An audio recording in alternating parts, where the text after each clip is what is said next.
Okay, this is chapter 17 about third party rights.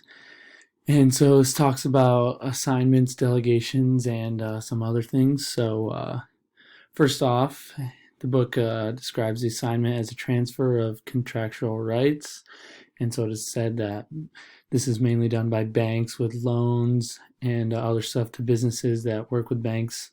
And they do a lot of that. And also, delegation is the transfer of contractual duties. So that could be like one party transferring their duty to another party with payment, and that's why like construction people are called contractors or something like that.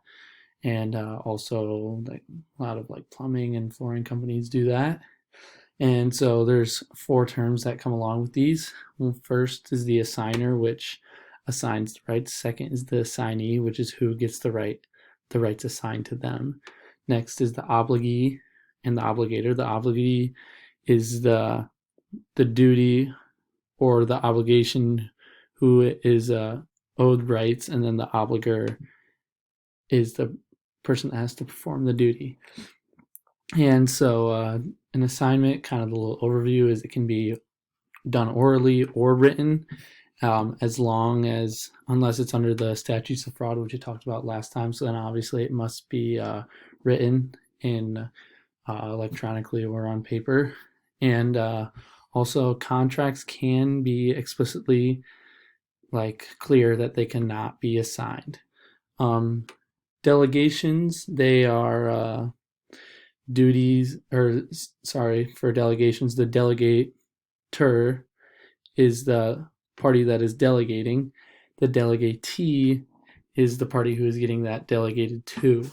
So something like I said, like contractors and stuff doing their duties. And so it kind of gave an overview that generally any contract can be delegated, but there is a few exceptions. First, if it is personal in nature. So the book gave an example of a guy that wanted a veterinarian to do surgery on a sheep's knee or something, doesn't matter. And he was like, "Oh, I don't really want to do that. I want to go on vacation." So he was like, "I'll just delegate it to my other buddy who will do it." But he has to get permission from the first guy in order for him to delegate it down to that guy, because it could be different, because it's different personal and people are different. Second, it's when performance will vary materially, so that's the same thing, except if you want, it's the difference between McDonald's making your burger and then maybe getting a custom burger from your local pub, because they use different type of things, and obviously it's different quality.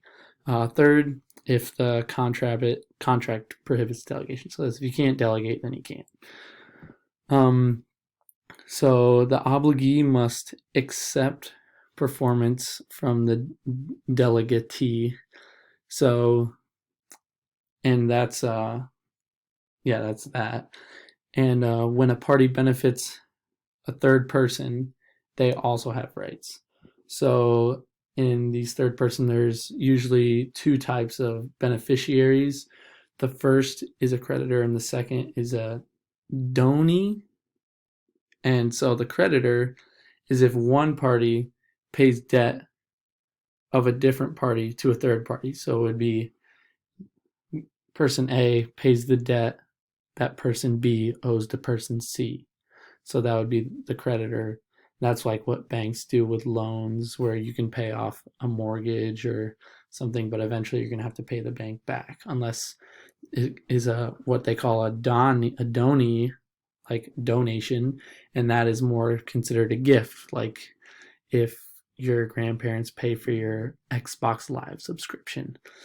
Um, and lastly, the book kind of laid out different types of beneficiaries, and it kind of said there's two of them, which is like intended and incidental beneficiaries. So that's really simple. The book pretty much said that if not deemed an intended beneficiary, then the court will just rule you as incidental. So if the contract doesn't say you can benefit from it, then you're an incidental beneficiary, and that comes along with its whole set of rules and stuff. But being an incidental beneficiary is usually not a bad thing. And so that's kind of what Chapter 17 is about.